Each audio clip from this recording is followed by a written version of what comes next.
Hey guys, welcome to my continuation of Ethony's hashtag 31 days of tarot.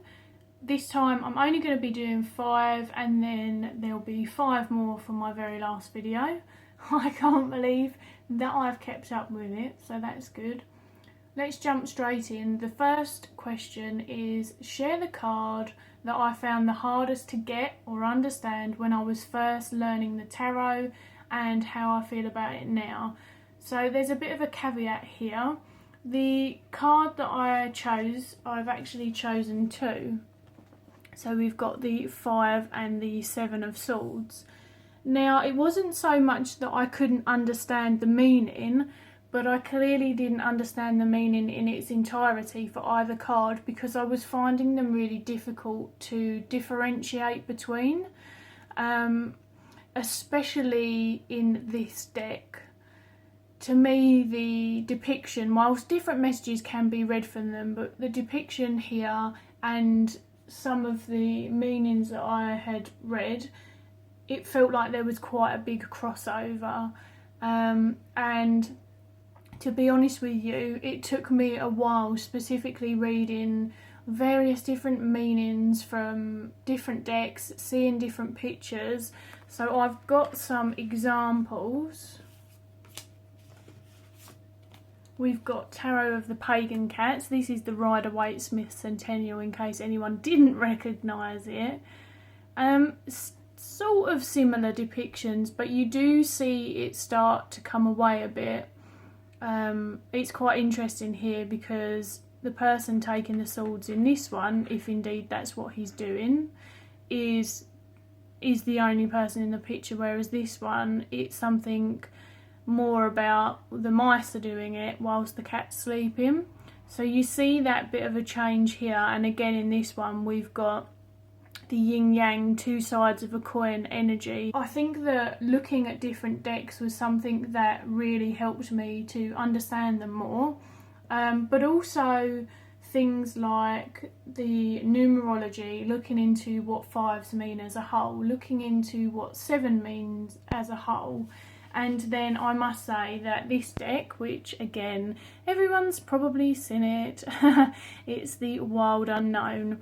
This is probably one of my favourite depictions because I feel that this is a really easy way to separate them.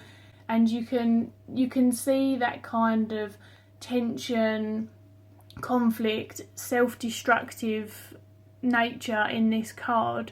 And then in this one, and I'm not suggesting that there isn't some of that involved, but in this one it's much more deceptive. It feels more, I don't think internalised is the right word because it depends where this card comes up in a reading, but it feels more secretive, less obvious, you know, under the radar kind of stuff, whereas the 5 is hard, fast, obvious. I guess that's one of the differentiations that I have between the 2 of them.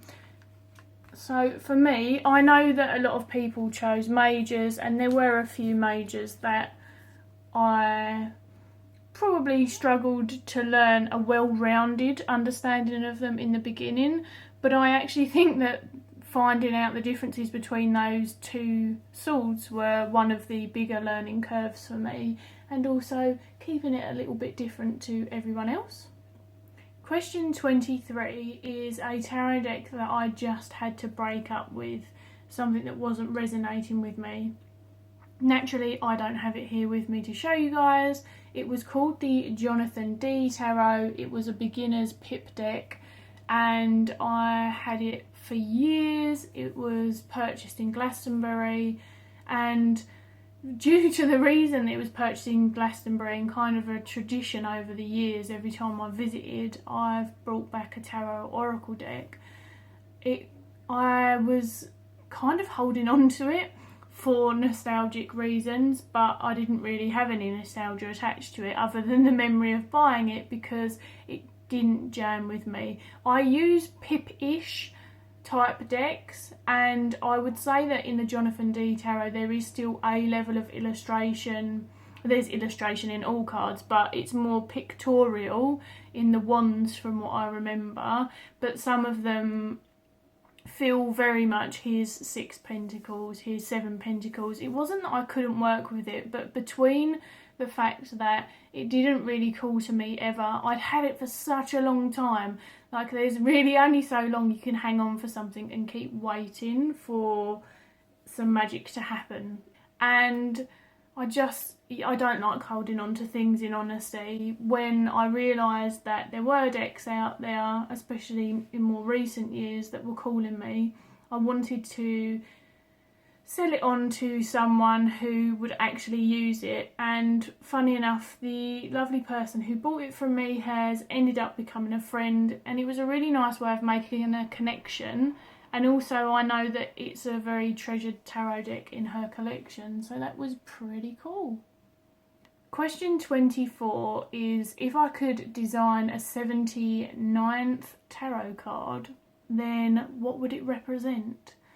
It was a very interesting one. I think that the tarot is pretty well-rounded. I've seen a lot of extra cards. One of my favourite extra cards is the Happy Squirrel. This Happy Squirrel is from the Animism Tarot, and I also have a Happy Squirrel in my wooden tarot. I'm pretty keen on 79, like an extra card, and I've seen a lot of them in both decks that I do and don't own. But I don't think that I've ever seen one that's really felt groundbreaking, or that it maybe couldn't be encapsulated at least a bit in another one of the cards. That being said, I did want to join in, and my one was called Human. And the reason that I say human, and I am very appreciative that this would really be a fully rounded representation of probably all of the other cards, but I feel like when people are going on more sort of spiritual journeys and things like that, our humanness is, I don't know how to describe it really, but sometimes it feels like within our humanness people sometimes feel shame and guilt, etc. and so forth.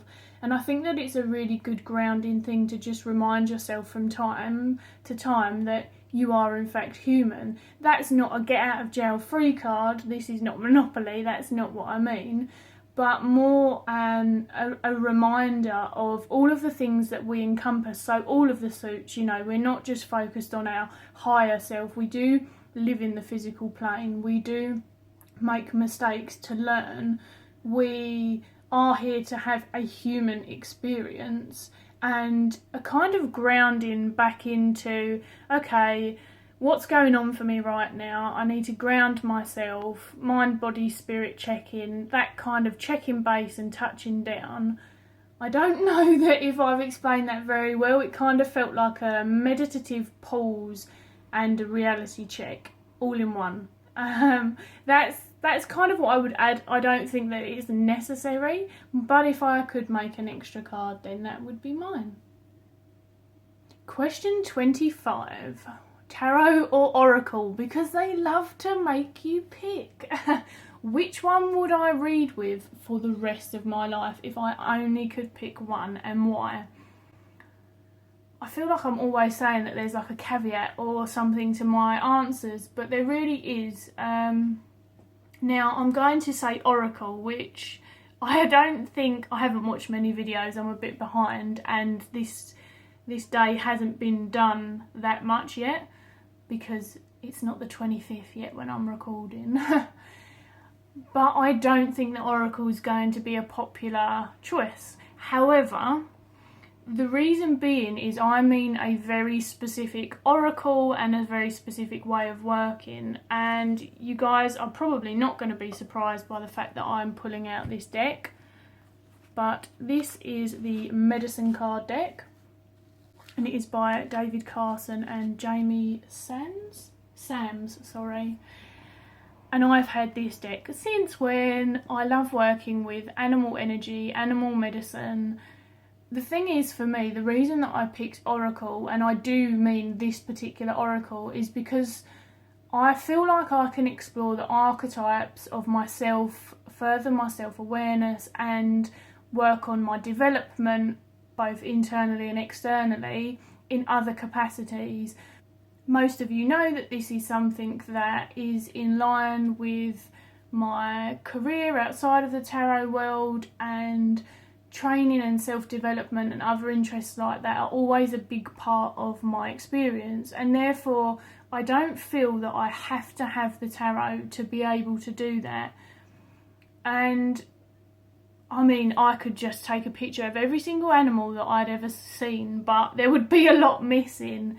But for me, there's something that I can't replicate that I get from animal decks like this one. Not just any animal deck, but ones where the information over the years has taught me so much, and also taught me how to then move on and go and seek my own interpretations and my own understandings of those animals, and how the animal archetypes, they play into my life. I am very nature based. I love animals. I'm always in nature doing something with them, and I'd be absolutely mortified if I had to let go of everything. I would let go of everything as long as I could keep this deck. I know that people probably think, but there's tarot decks out there with animals on them. But I feel that sometimes, because the tarot card represents something, that it's only showing an aspect of the animal. And yes, you could ignore it, and then you could cheat and have an animal tarot deck and cover both avenues. But for me, it is this oracle deck, hands down.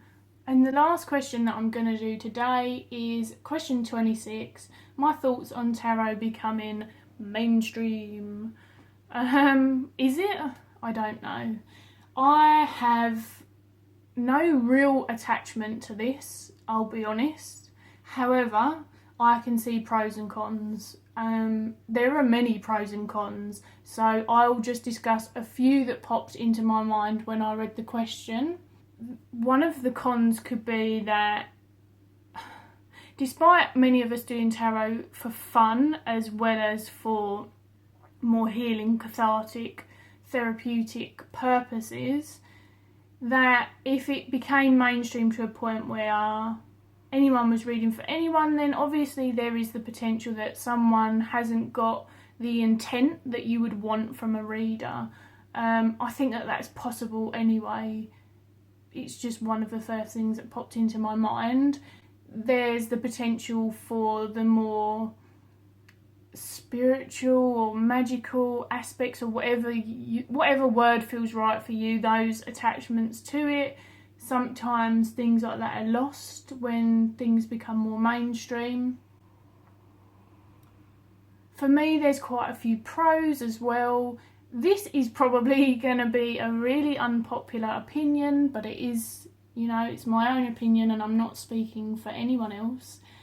I think that it could evoke a general engagement and awareness of duty of care to people, and especially with different people from different backgrounds coming into tarot, that there's more outside influence being brought in, and that's not always a negative thing. There are negatives to it, but we're talking about the flip side.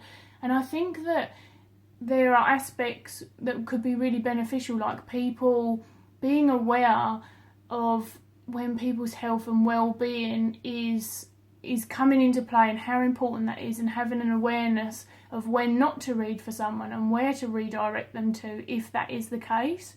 And that is something that most of you know that I'm very passionate about in particular.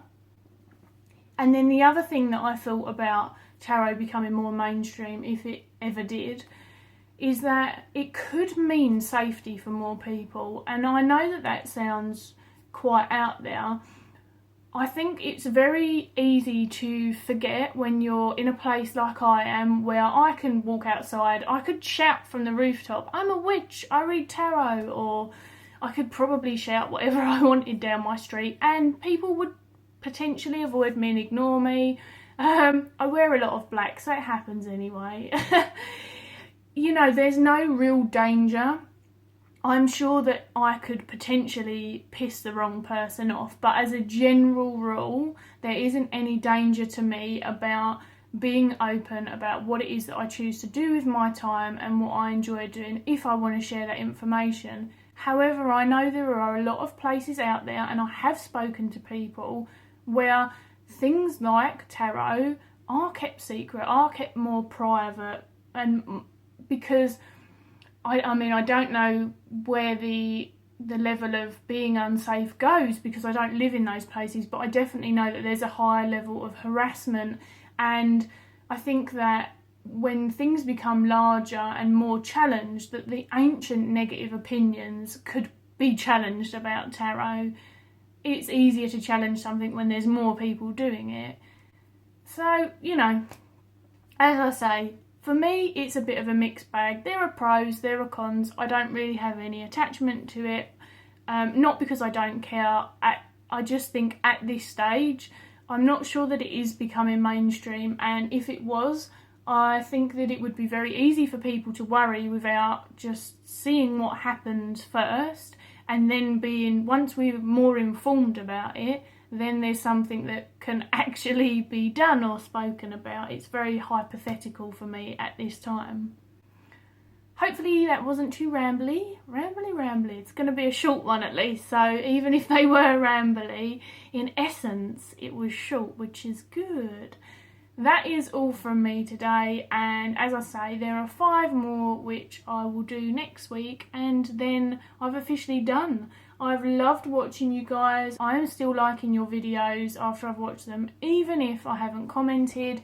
Much love, and I will catch you soon. Bye!